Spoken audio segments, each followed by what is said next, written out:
Bueno, y seguimos en la transmisión directa del Sistema Quintana-Roo de Comunicación Social a través de la televisión, la radio y redes del propio sistema, dando cobertura a esta séptima Cumbre de Negocios 2019.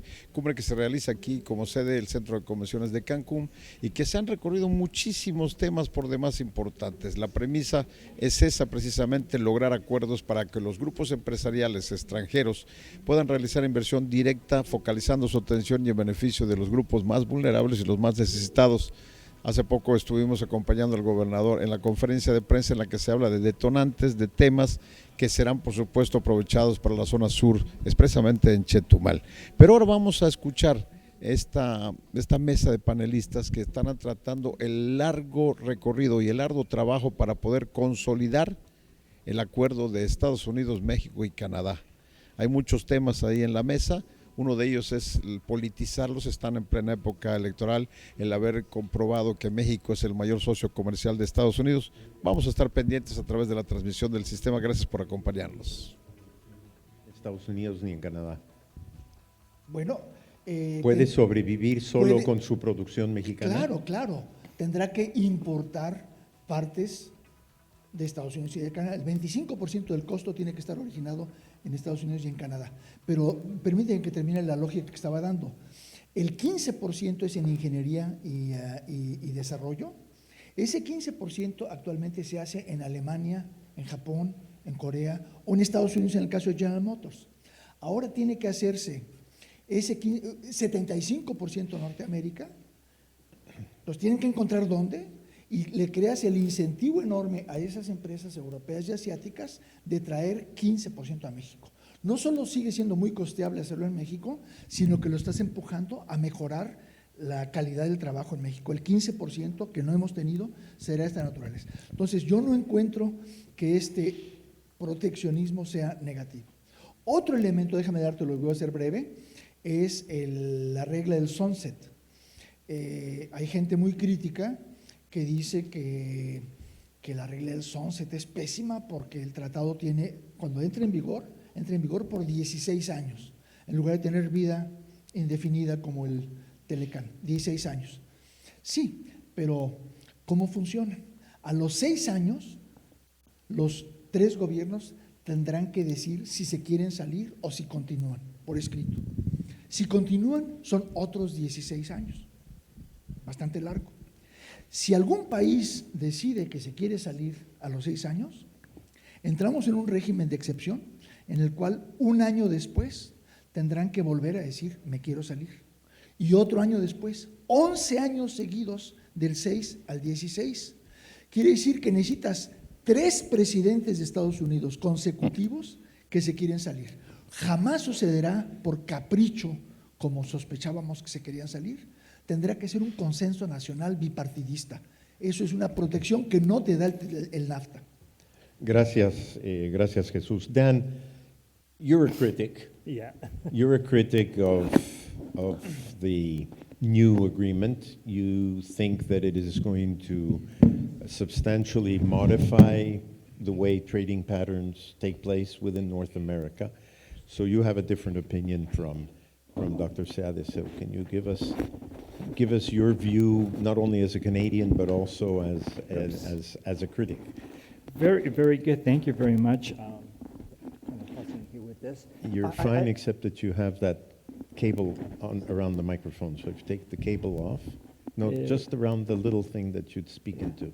Okay. Am I good here? No? There you go. There you go. There you go. Okay. Very good. Thank you very much, Andres. So I have a bit of a PowerPoint because I've got some numbers to show you, and perhaps that can be put up there.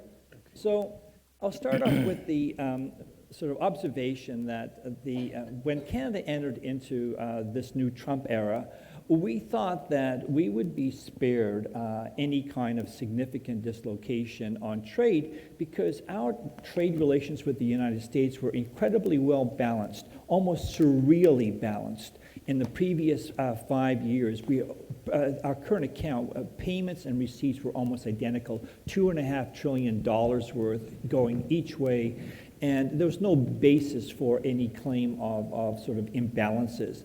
But nonetheless, that happened, and we were launched into a renegotiation of the NAFTA, which is fundamental to Canada's economic prosperity.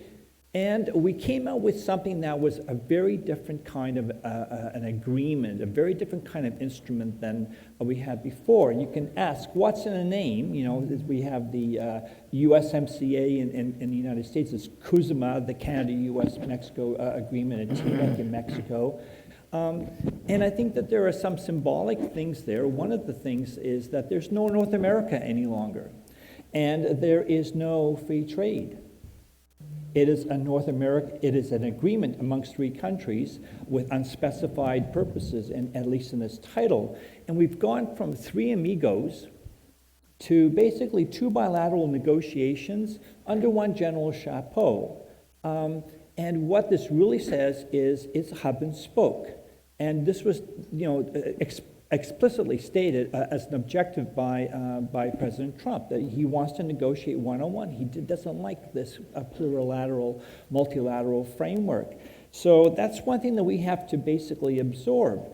And then we have to take a look at what does the USMCA signal in terms of where the United States is going with its trade policy. And certainly Canadians are always looking at the United States as the closest thing of importance to our economy. Then, in fact, it is the most important thing to our economy. You can predict Canada's growth just by putting in U.S. growth in a regression equation and generate the outcome. But what we see happening in the United States is, first of all, there's a desire to reindustrialize. Now, this might be Peter Navarro talking. That he certainly wrote about that. We also see a desire for rebalancing, and here that seems to be Mr. Trump talking. And we see this desire to reclaim sovereignty, and that could be Mr. Robert Lighthizer talking. Back to the 1980s, before the WTO dispute settlement mechanism was put in place with binding arbitration requirements. And then you have very definitely the desire to counter China, and there's a signal in that in the USMCA, which is the Article 3210, which says that if Canada or Mexico or indeed the United States were to enter into a free trade agreement with a non-market economy, that this would actually put up the USMCA for renegotiation or reconsideration. And that, of course, since there's a 6-month expiry window, a notice window on USMCA anyways, it doesn't really add anything new other than the signal. But these things are, I think, important signals as to where the United States is going. And then we take a look at the USMCA as an agreement. So I'm a trade economist. I look at this in quantitative terms. And what do we see? We see that there is basically an update to the agreement on it's the Trans-Pacific Partnership just recast into the USMCA. So not a major change in terms of what Canada and Mexico are already subject to. And since the Trans-Pacific Partnership itself would not have changed U.S. law hardly at all, there is almost no change to the substantive operating regime for companies in North America as a result of all these legal changes. This basically implements what we already have committed to, either in fact or under the TPP, the CPTPP now.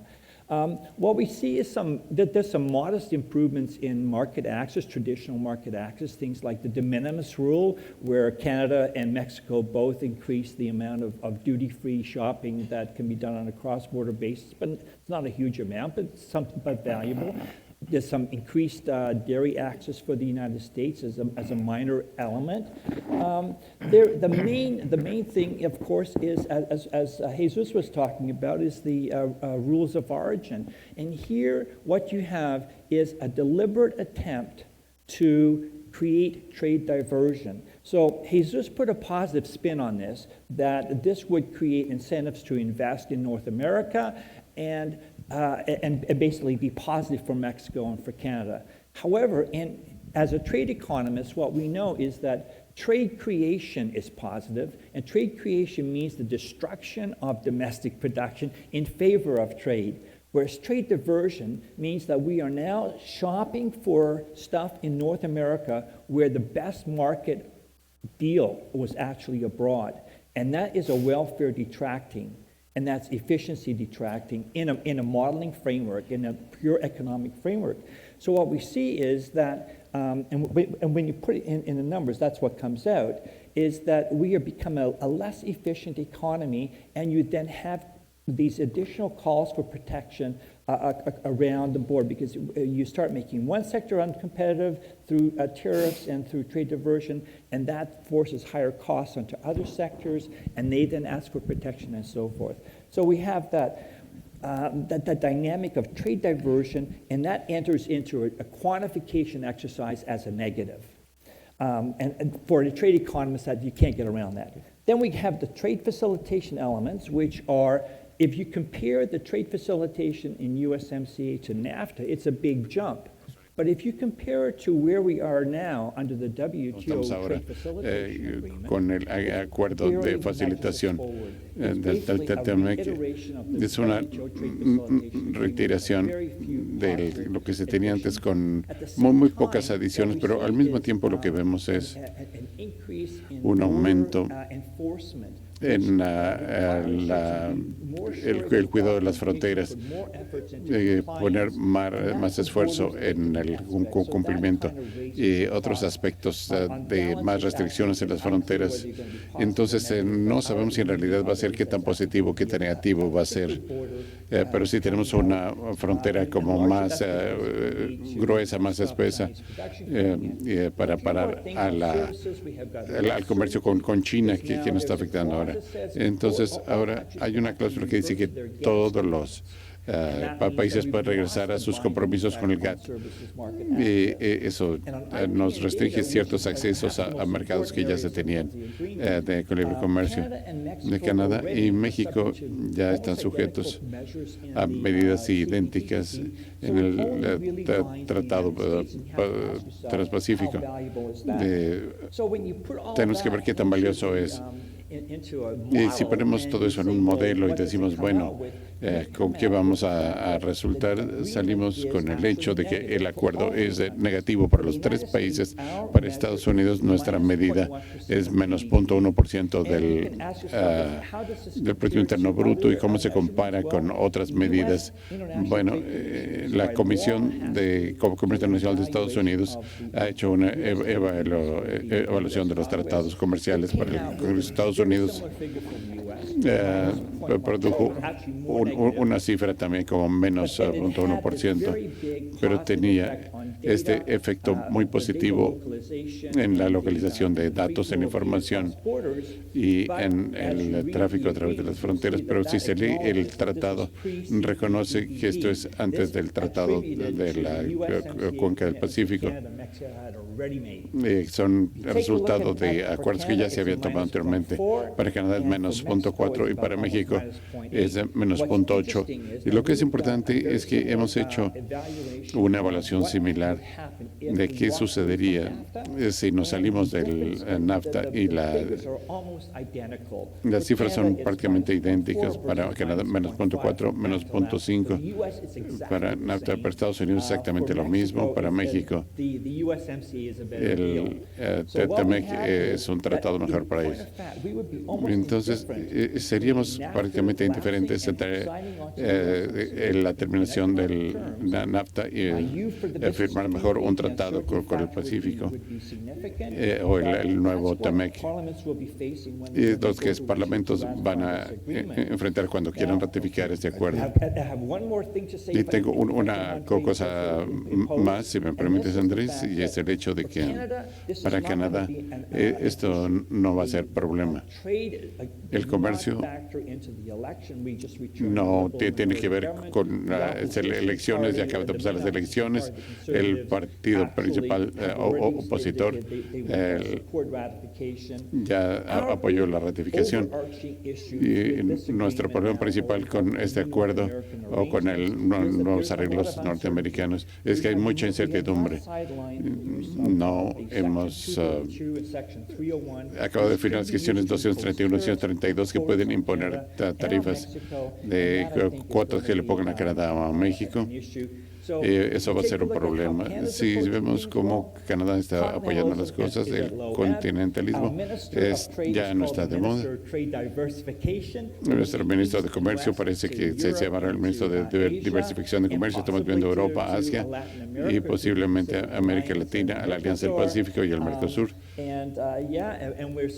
Y sí, estamos trabajando con Estados Unidos, pero sobre todo diplomacia comercial, porque tenemos muchos aliados a nivel de Estado, en el Congreso, no necesariamente en la Casa Blanca. Muchas gracias. Gracias, muy interesante y muy útil para considerar los varios aspectos de cómo vemos este tratado en diferentes maneras en los diferentes países. Como dijo el doctor Seade, lo presentó de manera mucho más positiva. Tú tienes evidencia que hay puntos negativos del tratado, y uno de los aspectos negativos que mencionaste, algo que a mí me afecta mucho, es que ya no están las nociones norteamericanas, ya no se trabaja para el concepto norteamericano que hemos tenido durante mucho tiempo, y que esa es quizá una pérdida, quizá no sea tan importante, pero es algo que se perdió. Y Pat, tú eres una compañía, representas una empresa de servicio, no fabrican, ustedes transportan mucho entre los tres países, sobre todo entre Estados Unidos y México, en ambas direcciones, y has sido un favorecedor del NAFTA, del TLC, y has sido muy siempre te has expresado bien durante las negociaciones de los tratados. No todos tus colegas en Estados Unidos se manifestaron lo suficientemente pronto, en la opinión de muchos mexicanos, para cuestionar el ataque contra el NAFTA, que fue uno de los puntos principales de la campaña presidencial del presidente Trump. Y hasta ahora, en los 2 años que llevamos de presidencia Trump, por favor, dinos cómo ves tú en este momento, en el tiempo. Y luego te preguntaría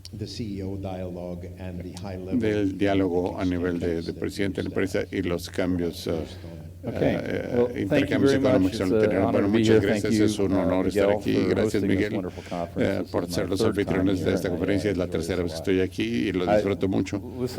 Estaba escuchando a Jesús y a Dan, y eso me recuerda a una cita muy famosa de uno de nuestros estados, uno de los políticos más famosos de nuestros estados, Harry Truman, por el deseo de un economista manco. Decía, no puede decir por un lado siento esto, por el otro lado siento el otro. Ese nada más tiene un lado.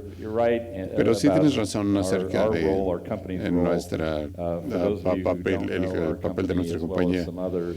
Para nuestra compañía y para otros, me disculpo por repetirme en algunas de estas cosas, pero somos algo diferentes de otras empresas que están haciendo negocios en México. Nosotros no vamos a ningún lado.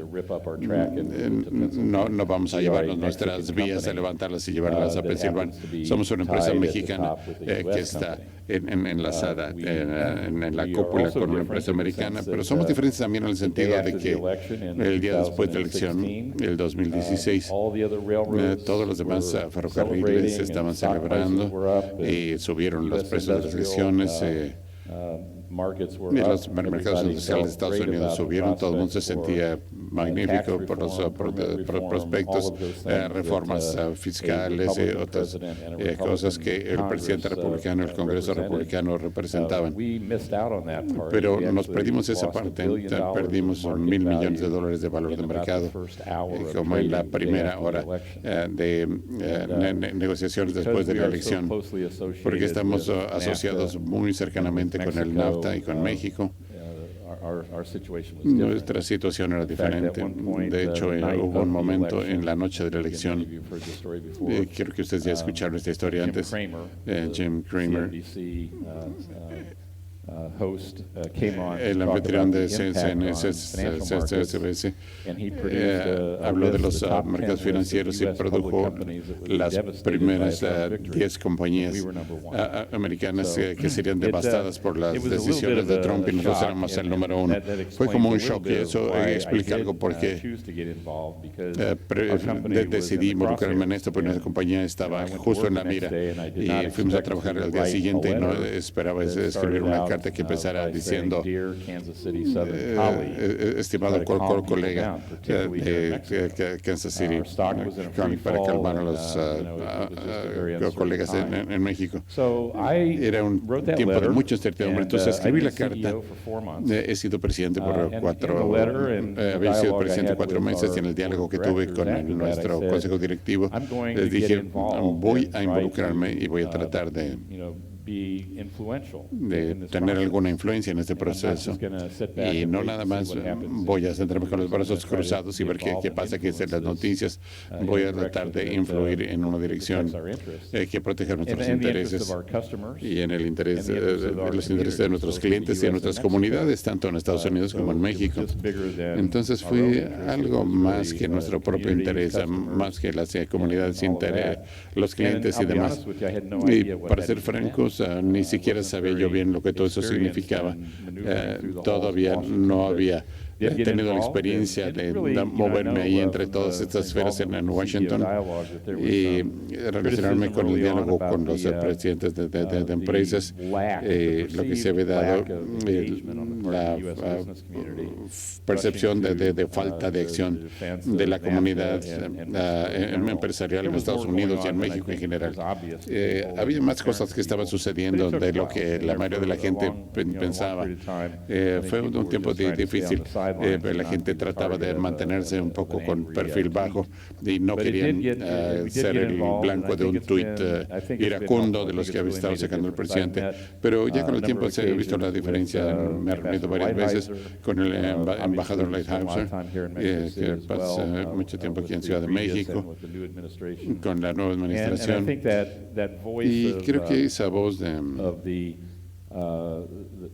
corporate sector, the private sector, del sector I've attended empresarial, more del sector privado. conferences. We've He kind of estado en specialized on más ag con because conferencias, that's where no we're nos hemos located, and our largest cross-border especializado commodity is corn en coming out of the upper Midwest. transporte de maíz, que es So lo que we más tried se to put transporta ourselves out there. de We Estados tried Unidos a to México. invite Hemos congressmen onto invitado our congresistas nice, beautiful train to go suben a through nuestro the, tren, agriculture que center visiten in los centros Missouri, in the agrícolas heartland, en Missouri, get en them el centro del involved with país, agribusiness involucrarlos leaders and with con los farmers, líderes for them to de las hear, industrias first agropecuarias and, up close and personal, so to speak, y how important this is.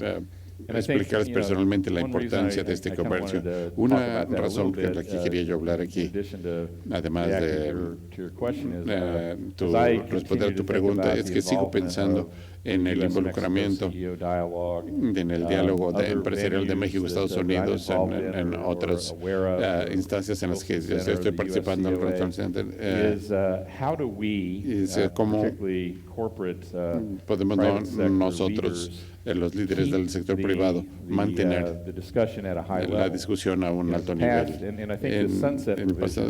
Creo que la prohibición Sunset que mencionó el doctor Rosenthal nos fuerza a pensar diferente acerca de cómo mantenemos este diálogo con los que crean la política y con los congresistas a un nivel que estoy de acuerdo con tu evaluación de que el mecanismo de salir de esto es muy complicado y probablemente muy difícil una vez que ya nos metimos, pero no sigamos haciendo lo que se ha hecho en el pasado, que es hacernos a un lado y decir, nos pasó cerca la bala y luego olvidarnos de eso. Es una de las cosas que tratamos de institucionalizar en el diálogo ejecutivo de alto nivel. El diálogo económico de alto nivel. Creo que todo el mundo ya conoce que se empezó con Obama y Peña Nieto. Y cuando yo me involucré en el diálogo de Estados Unidos y México de ejecutivos de alto nivel, el Consejo de Hombres de Negocios de México, había mucho compromiso en ambos lados de la frontera entre el sector privado y el sector gubernamental.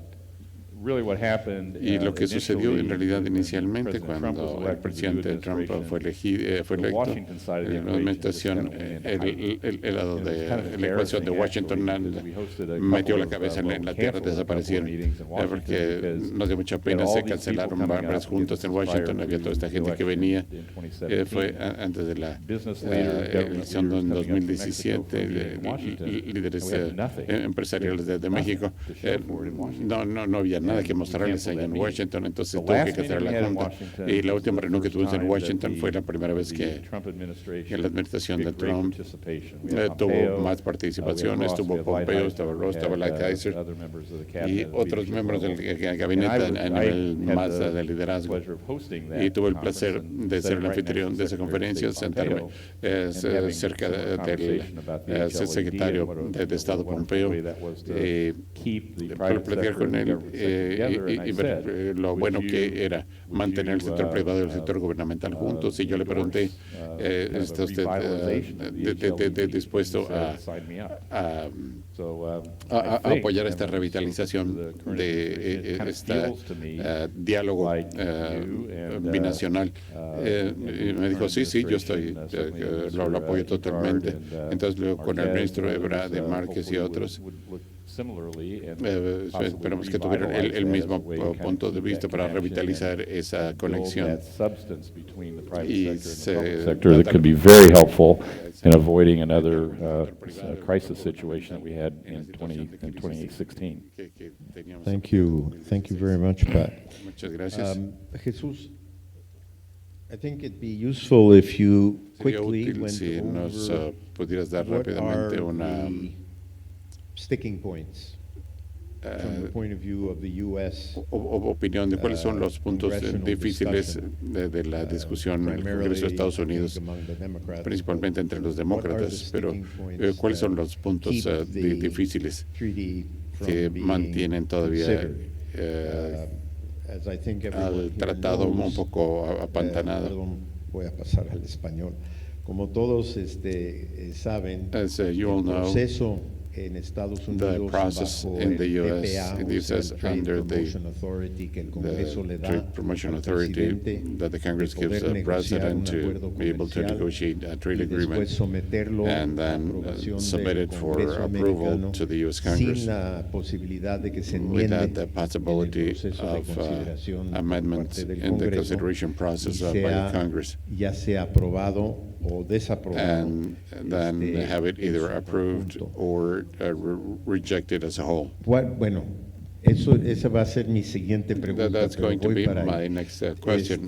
But ¿Cuáles son los 2 o 3 I'm going puntos there. que en este momento Which are the 2 or 3 impiden points which que el at this Ejecutivo point americano keep le the mande U.S. executive el tratado al to Congreso? send the Entiendo que new son treaty to 3 o 4 Congress for cosas, approval? I understand there pero are así 3 or si 4 nos puedes things, refrescar but cuáles if you son, can please para refresh que our podamos seguir members, la so we can Antes continue de eso, solo quiero aclarar. with the Yo discussion. no estoy Before that, diciendo I want to que el clarify, tratado I'm not sea saying Nirvana, ni mucho menos. Hay that cosas que treaty no is me gustan. Nirvana or anything No me else gusta que sea similar. proteccionista. There are several things that I don't Pero like. es I don't like to be curiosa la protectionist. evaluación del proteccionismo. But evaluation of Yo creo protectionism que is no es muy curious. buena idea para I don't think it's a Estados very good Unidos idea for the tener un U.S. tratado To que va a have meter a ese tipo de treaty trade diversion. that will get this Quiere type of decir que en lugar de trade comprar lo diversion, que then más te instead of conviene, buying what pues, is most convenient for you, te conviene menos, you hay una buy preferencia what is least convenient comercial. because there's a trade preference. Pero para México la But situación es for diferente, Mexico, the situation is different porque es because parte de una región it que is se a hace part of a proteccionista, region that entonces le becomes da protectionist. And unas so it preferencias indirectas y gives it implícitas a México implicit que antes no indirect tenía. preferences to Entonces, la Mexico evaluación that it para didn't have México es before. compleja. So Y the la evaluación negativa, evaluation for Mexico is lo veo complex. con mucho cuidado, And porque el punto I clave see it very carefully del beneficio para because, México, because the yo key lo point veo for the en el lado benefit de for la Mexico, inversión. I see it on La the side of inversión investment. es algo muy And difícil de investment is modelar. something Esos modelos very son difficult to modelos model in those estáticos, models. So these are los que highly evalúas static costo y models beneficio. where you evaluate the cost ¿Cuáles son los benefit. puntos So principales what are que los the congresistas? main Bueno, pues, issues al that igual que con el the NAFTA hace 25 Congress are años, contemplating? negocia un Same gobierno as with NAFTA, republicano 25 y years ¡pum! ago, Llega una elección a Republican y government ganan los negotiates demócratas. En aquella ocasión, election comes la and the presidencia y todo lo Democrats demás. won Esta vez la Cámara Congress Baja. and the president. Llegaron los This demócratas time Congress Democrats con una gran animadversión, came quizás in en with a parte great política y quizás en parte de aversion, políticas. probably. Y ha evolucionado en una dirección muy positiva. Yo creo que la política se está quedando fuera. Ya están hablando y pensando en una forma muy bipartidista. Los demócratas y el gobierno, todos, tienen distintas formas de pensar, pero ya no es la cosa de que este es el bebé de Trump, ya hay menos eso. Los temas principales que los demócratas quieren ver cambiar, algunos de ellos son de conocimiento público, entonces te los puedo decir con bastante claridad. El más importante de todos, pero que ya no es mucha preocupación porque hay un entendimiento claro de que se va a arreglar, es que desde el NAFTA, hace 25 años, tenemos un defecto grave en el NAFTA, que es que en el sistema de solución de controversias, si un país quiere bloquear una disputa, lo puede hacer. Y en 25 años de NAFTA, esto ha sucedido una vez, pero muy visible, muy incómoda. Hace 7 años México quiso un panel en azúcar contra Estados Unidos y Estados Unidos dijo, no, this is political, no, y no se pudo. Y en el nuevo Por cierto, no sé si viste que el viernes un juez de Estados Unidos declaró el acuerdo de suspensión de azúcar ilegal en Estados Unidos frente a un caso que se está llevando, ¿no? Sí. Lo cual también nos complica la relación comercial bilateral Claro. en el tema de azúcar. Claro. Bueno, muy interesante, muy importante. Bueno, entonces, ese defecto de fábrica existe hace 25 años y se mantuvo en este tratado. Estados Unidos totalmente inmóvil de reparar la cuestión de solución de controversias. Los demócratas consideran que eso es vital para ellos porque si hay una disputa en materia laboral, quieren estar seguros de que pueden hacer el panel. Entonces, ahí hemos tenido una negociación de 1 año muy complicada, en la cual México ha dicho, pues, no podría ser en lo laboral, y para llegar a cerrar este punto, ya hay un entendimiento de que se va a reparar a todo lo ancho, lo cual es muy bueno para México, es lo que siempre quisimos, y es bueno para los demócratas. Pero no en el tema de enforcement, ¿no? No, esto es dispute settlement, solución de controversias que tenga es enforcement. Hay otros aspectos de enforcement, pero este es central, es tener certeza. Los demócratas también quieren, tengo entendido. Por eso, pero este es el primero que más enfatizaban, es el más importante, pero ya está entendido que se va a resolver. Ese es el primero.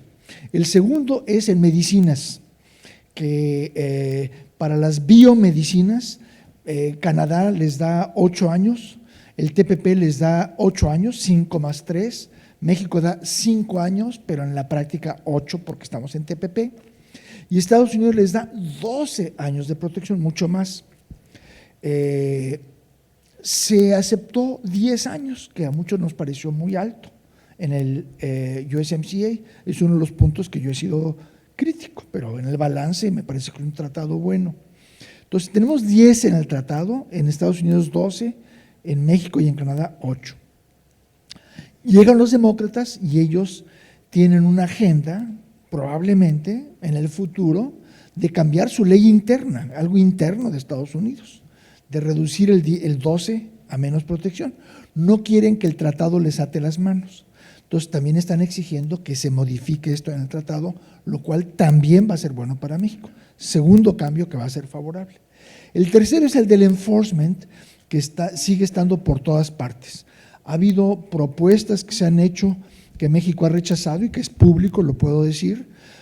La primera fue que si esta botella va a cruzar la frontera, tiene que haber una certificación de que en México se produjo con trabajo de sindicato auténtico y no sindicato blanco. Eso dijimos no porque queramos sindicatos blancos, sino porque no queremos certificación en la frontera. Hubo otra propuesta de enviar inspectores a México, eso tampoco. Pero sigue habiendo varias ideas en el campo y ese es el principal punto complicado que sigue siendo visto. Hay también medio ambiente. En medio ambiente son más bien cuestiones operacionales, llegar a acuerdos de poner más atención a problemas en la frontera, pero eso no es tratado comercial. Yo creo que las cosas están cayendo en su lugar. Muchas gracias, Jesús. Yo creo que aquí quizás se presente eventualmente un problema en México, un problema de hecho jurídico constitucional, porque si se van a enmendar partes del TIMEC, si se van a enmendar partes del TIMEC y no mediante cartas anexas u otros instrumentos que se pudieran utilizar, el Senado mexicano ya aprobó el tratado tal como está. El tener que volvérselo a mandar al Senado con cambios probablemente cause, por lo menos desde el punto de vista de los internacionalistas y los juristas internacionales, un problema.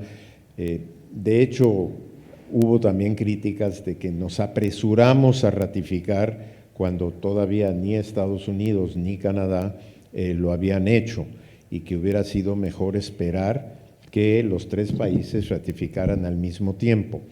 Yo me acuerdo haber leído un comentario tuyo donde dijiste que no, que había que apresurar la ratificación porque eso permitiría evitar que del lado de Estados Unidos aportaran propuestas de cambio.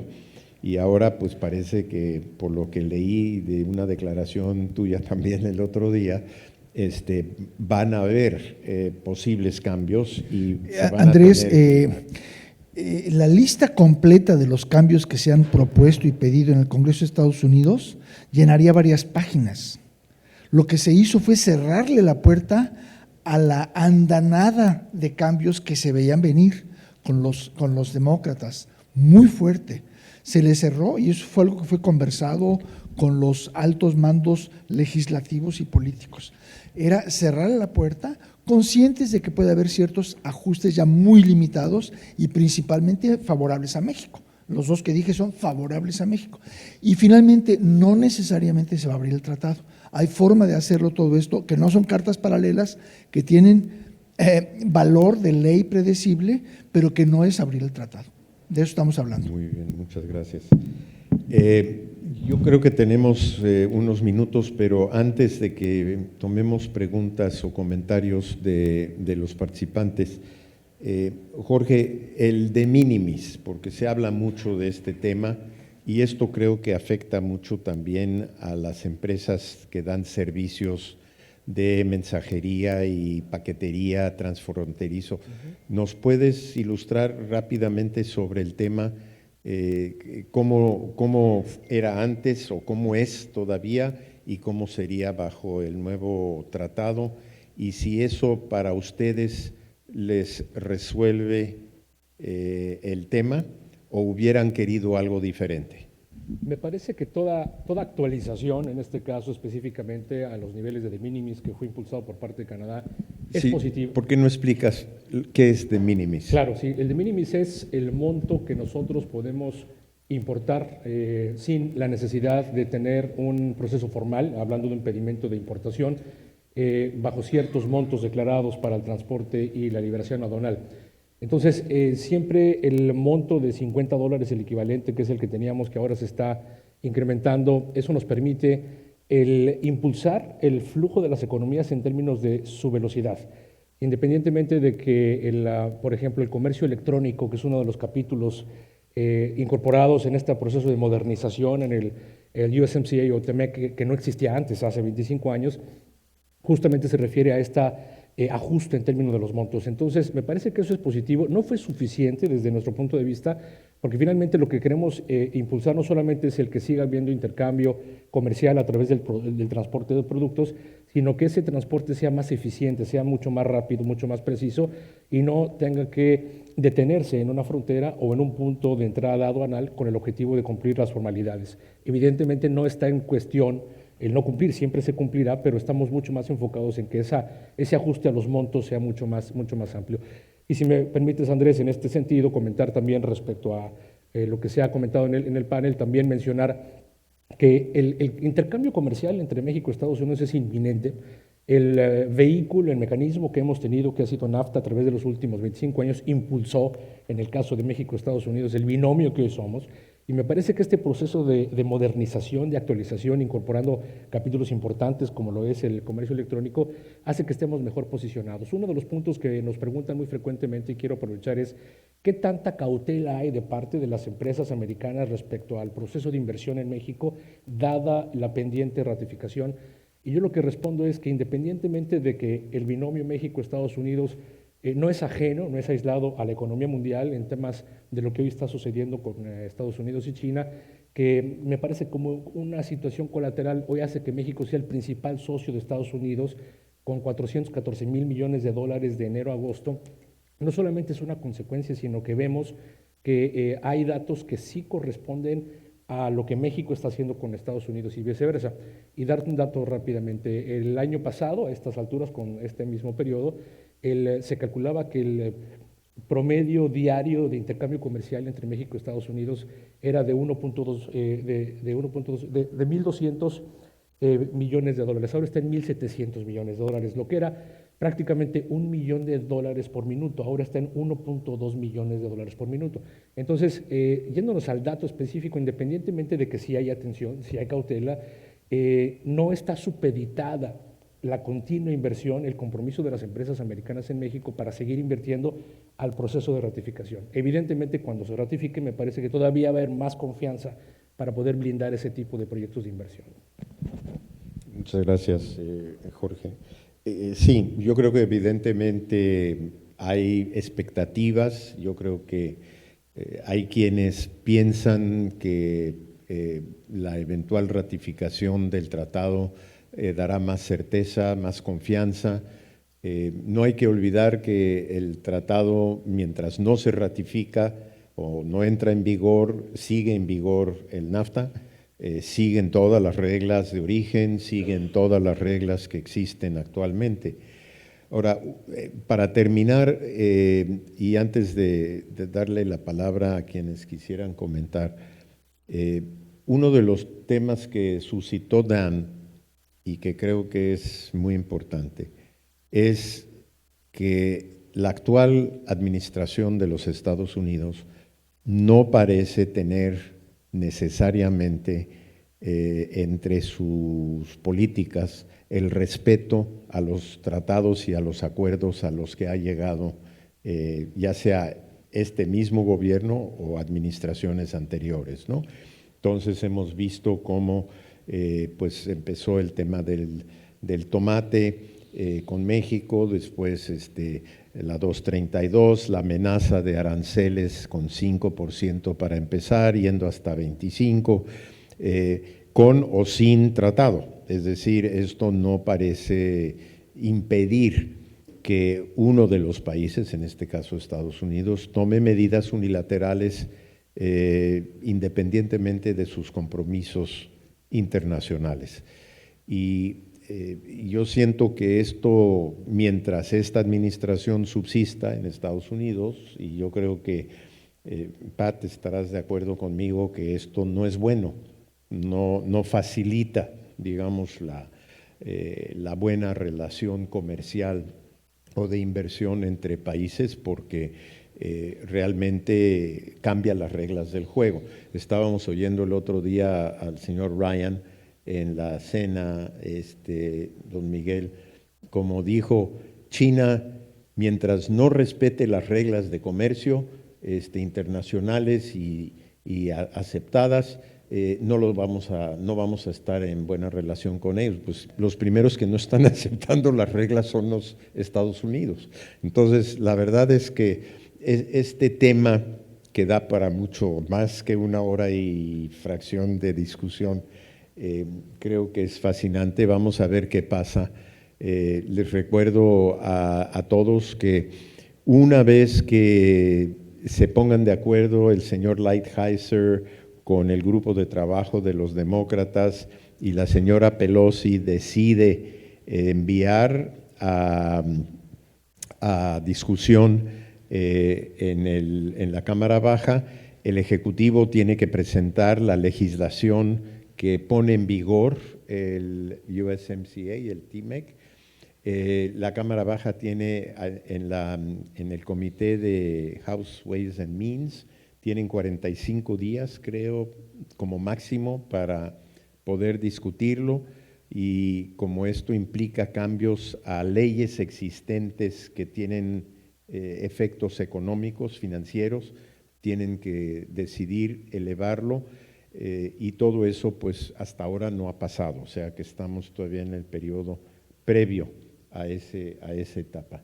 Entonces, por favor, a quienes quisieran comentar, preguntar, levanten la mano.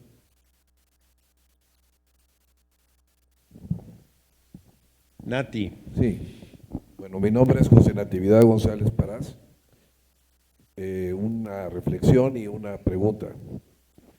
Yo creo que el Tratado de Libre Comercio entre México y Estados Unidos ha sido un mecanismo sobresaliente, estratégico para estrechar las relaciones entre nuestros países y para generar crecimiento en la zona. Pero creo también que no es el único instrumento. Y en el propósito de buscar en el bloque de América del Norte mecanismos innovadores que permitan encontrar otros caminos, hay un frente que creo que se ha olvidado un poco, y es el de la integración interregional. Y me refiero concretamente a la zona sur de los Estados Unidos y a la zona norte de México. En un momento, hace como 10 años, la reunión de gobernadores fronterizos del norte de México y del sur de Estados Unidos, estuvimos explorando, porque yo formé parte de ese grupo, un camino innovador que era el de lograr una integración interregional de la zona para crear, mediante un acuerdo, una región competitiva que contribuyera al desarrollo sustentable.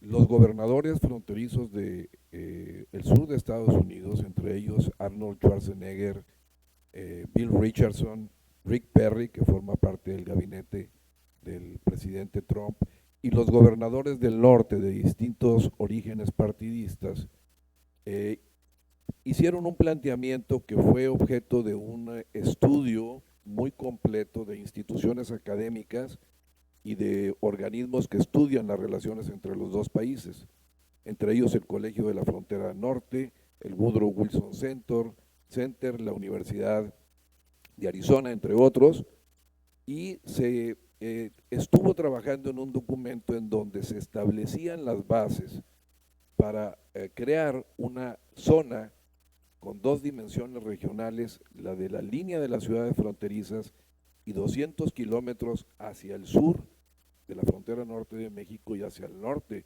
de la frontera sur de los Estados Unidos, en donde estaban comprendidos los capítulos de seguridad, ecología, educación, servicios y producción industrial con zona franca para poder aprovechar las ventajas competitivas de estas zonas. Ese acuerdo fue aprobado por los gobernadores por unanimidad, los gobernadores del sur de Estados Unidos y del norte de México, y tuvo la simpatía del Departamento de Estado americano y de la Cancillería mexicana. Se presentó por última ocasión en la 28ª reunión de gobernadores fronterizos y se le presentó también al presidente Obama en su momento.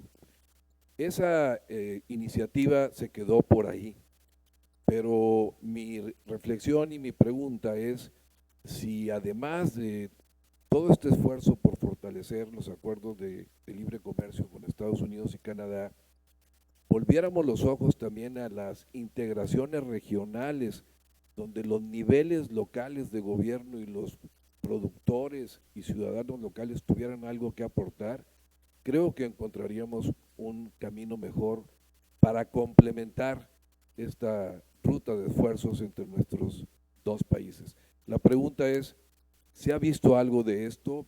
¿Cómo va la reunión de gobernadores fronterizos? ¿Y qué iniciativas se pudieran tomar al respecto? Gracias, Natividad. Vamos a tomar dos más y después le pido al panel.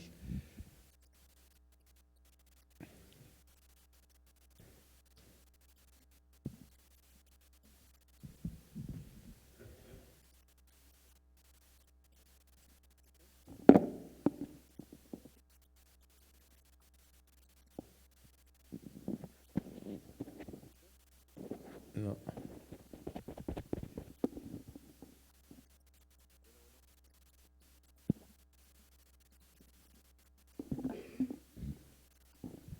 Sí, muchas gracias por darme la oportunidad de hacer una reflexión y una pregunta, y iría dirigida al subsecretario para América del Norte. Mi nombre es Óscar Santamaría, trabajo para una empresa suiza en cuestiones de formación técnica para la industria manufacturera.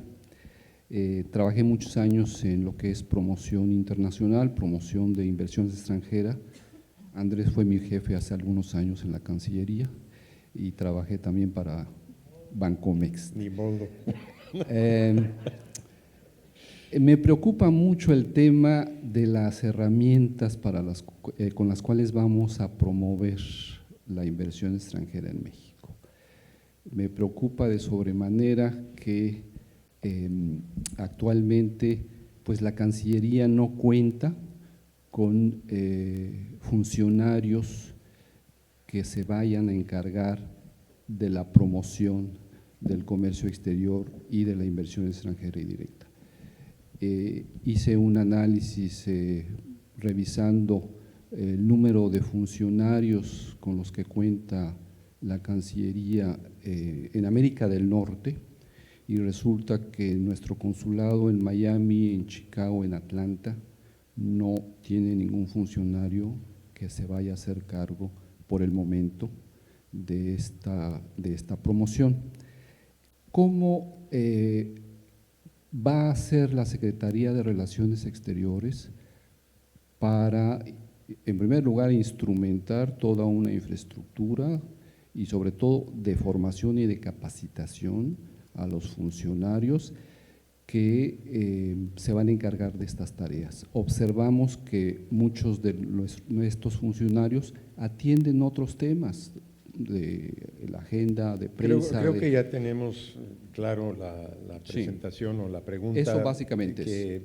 De hecho es el tema de la desaparición de ProMéxico y de otros instrumentos para eso. Así es. Una tercera pregunta, Lorenzo. A todos, gracias por la mesa. Son dos preguntas, una técnica y una política. La técnica tiene que ver con la parte de la industria químico-farmacéutica de capital mexicano. ¿Perdón, la de qué? Industria químico-farmacéutica, los laboratorios de capital mexicano, que con la negociación del TEMEC parece ser que perdieron oportunidad de producir cierto tipo de medicamentos por el aumento de los años que se le da a la propiedad intelectual. Es decir, antes tenía una temporalidad el derecho de patente. Al parecer en el TEMEC se duplicaron los años de derecho de patente en contra de las empresas mexicanas, y evidentemente esto va a encarecer los productos de carácter médico, medicinas, etcétera, y evidentemente pues tendrá un costo mayor para la salud pública. La segunda pregunta es de carácter político. El presidente Trump con México es el primer presidente que no se reúne con el presidente mexicano, primero con el presidente Peña Nieto cuando fue electo, y ahora el presidente López Obrador electo tampoco se ha reunido con el presidente Trump. Es la primera vez, yo creo que esto pasa en muchísimos sexenios, que no hay relación directa. La pregunta es, entendemos que el presidente López Obrador no es como los anteriores, ¿por qué sí ha sido como el anterior en el sentido de no estar presente en una relación cara a cara con el presidente Trump? Muchas gracias. Voy a pedirle a los 4 panelistas que contesten o comenten como quieran cualquiera de estos comentarios. El de las instituciones que se habían creado a lo largo de de las últimas décadas, ya sea el caso que mencionaba el señor Ottesmayer del diálogo de alto nivel, ya sea el tema de los gobernadores fronterizos y el acuerdo al que llegaron. De hecho, creo que la reunión anual de gobernadores fronterizos hace tiempo que ya no se ha llevado a cabo. Creo que está en desuso porque hubo algunos gobernadores del lado de Estados Unidos que no estaban muy de acuerdo con reunirse con sus contrapartes mexicanas. Entonces, esa es una parte. La otra que escuchamos respecto a la capacidad de la Cancillería mexicana, nuestras embajadas, nuestros consulados, de asumir las funciones que antes tenían otras entidades del sector público. Y finalmente el tema que menciona Lorenzo Lazo respecto a, uno, la industria farmacéutica nacional y la protección de patentes, y dos, el tema de las reuniones políticas bilaterales al más alto nivel entre los presidentes de México y de Estados Unidos. Entonces voy a empezar con Jorge para que comente, después Jesús, Pat, y termine. Gracias, Andrés. Me voy a referir al punto del señor gobernador, que es en el ámbito de American Chamber, respecto a la mayor integración del tema fronterizo, no solamente como American Chamber, sino tomando en cuenta la empresa que represento, FedEx. Estamos totalmente a favor de retomar ese tipo de iniciativas. La presencia de empresas de American Chamber y de empresas como FedEx en la franja fronteriza en ambos lados es algunas veces redundante, porque finalmente estamos conectando no solamente México con Estados Unidos, sino a México y Estados Unidos con 220 países y territorios. Y para muestra, comentarles que impulsando, quizá no dentro de este contexto formalmente, pero sí en términos de proyectos específicos, estamos operando un avión en Tijuana desde el año pasado para no tener la necesidad de cruzar a San Diego y entonces conectar al mundo. Entonces, ese tipo de iniciativas que quizá estamos llevando a cabo de manera aislada como empresas, pudiéramos meterlas a un marco, retomar ese tipo de iniciativas que si el gobierno federal lo puede considerar, con mucho gusto estaríamos sumándonos para poder promover la generación de sinergias, eliminar las redundancias y como bloque, no solamente como países, sino como franja fronteriza, aprovechar ese tipo de ventajas que nos puede dar. Gracias, Jorge. Jesús. Como bien dijiste, algunos de estos mecanismos de frontera no han funcionado de una forma muy correcta. Estamos enfatizando totalmente la frontera, sobre todo en el área de California, con Baja California, Sonora, es increíble cómo se ha desarrollado, muy vibrante, y estamos creando nuevos mecanismos, no para tener mecanismos que sustituyen a otros necesariamente, sino tratando de partir de la práctica y de cosas concretas orientadas a la acción. Por ejemplo, acabamos de crear hace menos de un par de meses una nueva comisión, México-Los Ángeles, algo muy innovador. México-Los Ángeles, país con ciudad, pero es una ciudad súper importante, la segunda ciudad más grande de mexicanos, y con una orientación muy práctica, con participación del sector privado, sector social, etcétera, área por área, actividades en negocios, en servicios hospitalarios, en deportes, gastronomía, etcétera, en cada área con una participación de ambos lados, un nuevo tipo de mecanismo. Tenemos una relación muy estrecha con los gobiernos de California, de Arizona, de Texas. Entonces, ciertamente la frontera está recibiendo toda la atención, pero no necesariamente con los mecanismos establecidos. Promoción, bueno, vino el mandato del presidente de racionalizar todas estas cosas. En estas cuestiones de creación de agencias que cumplen funciones valiosas, creo que tenemos un sesgo casi inevitable a valorar el producto más que el costo. El producto, ciertamente ProMéxico ha sido muy valiosa, ha hecho cosas muy buenas, pero la evaluación que se hizo fue que también implicaba una duplicación de funciones de personajes gigantesca. Tenía uno un servicio exterior de Cancillería y en paralelo un servicio sede por sede de ProMéxico. La evaluación que se hizo es que es necesario, es conveniente racionalizar, economizar el lado costo, que siempre ha recibido menos atención que el lado producto. Es muy fácil ver el producto, pero hay que preguntarse cómo lo estamos organizando. Se está desarrollando todo esto, hubo un desfasamiento quizás, pero está desarrollando todo esto a través de Amexid en particular, en Cancillería, etcétera. Farmacéuticos, creo que en unos comentarios que hice hace 15, 20 minutos, Lorenzo, afirmé que cuando he hecho presentaciones sistemáticas de todo el tratado, el área que yo he singularizado como el área que no me gusta, el área que me parece negativa, a la que se llegó, cuando yo llegué a esto ya estaba cerrada y el mandato era no vas a estar abriendo todo nada más porque sí, es la de farmacéuticos.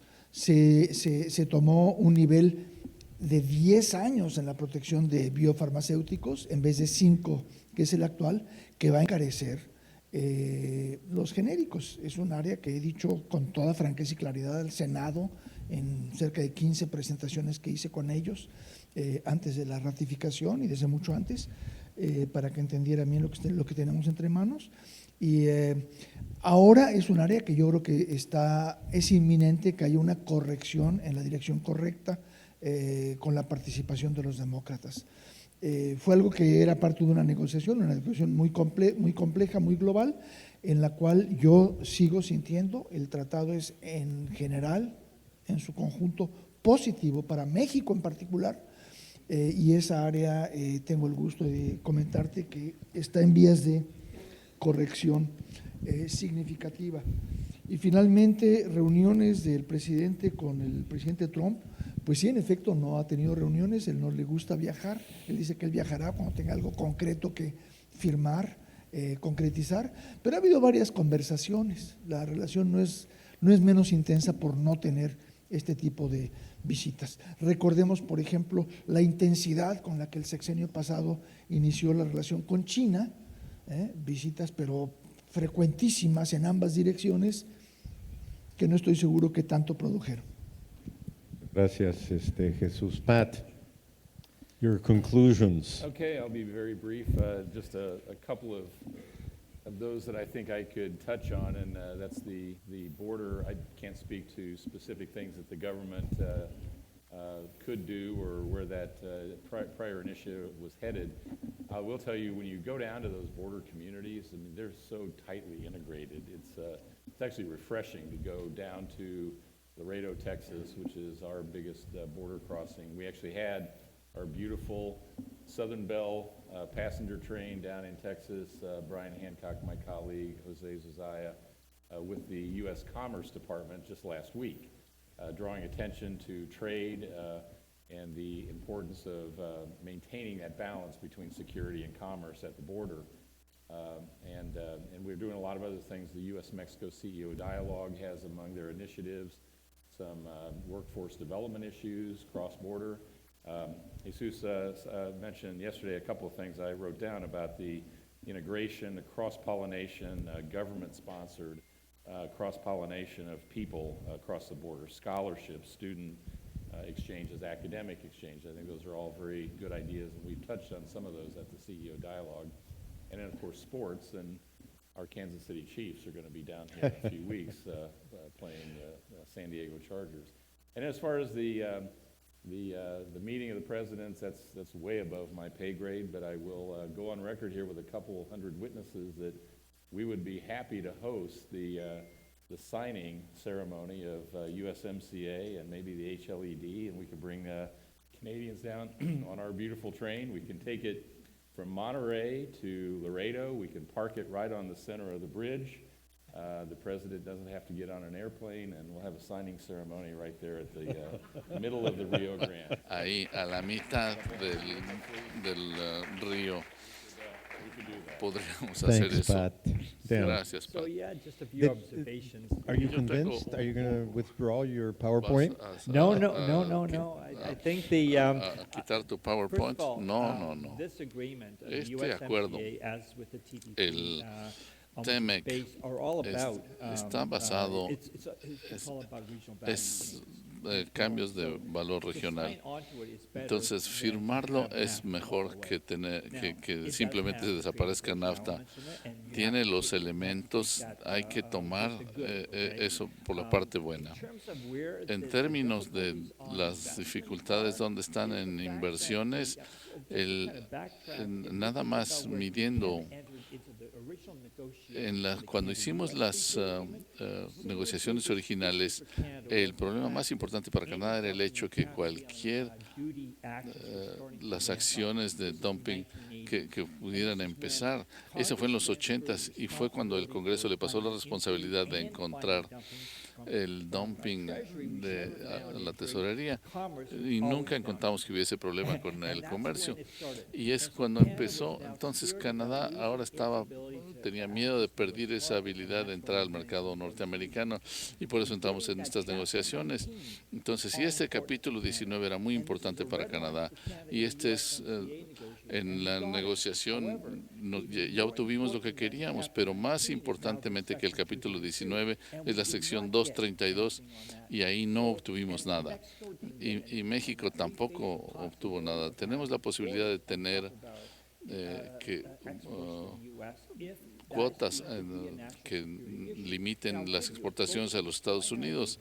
Y el señor Langenshire le preguntaron del aluminio de Canadá y dijo, no es que sea canadiense, es que es aluminio.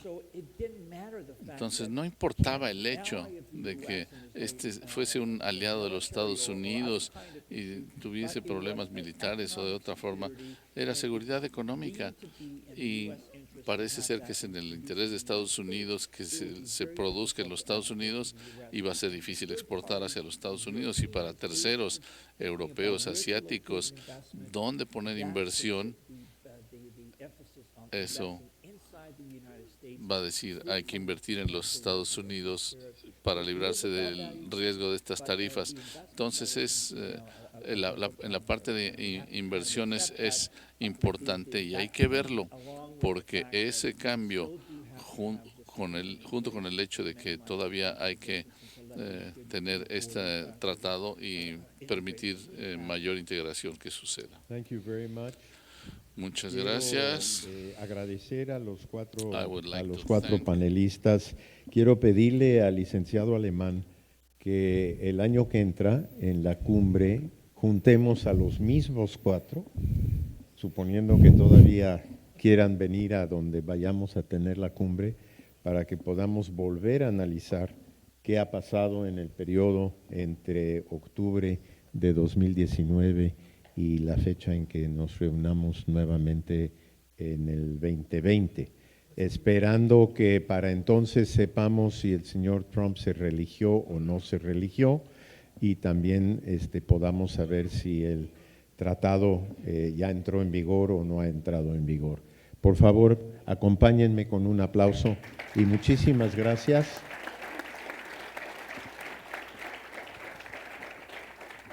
Nos espera la comida en el Gran Salón Cancún, aquí arriba. Muchas gracias.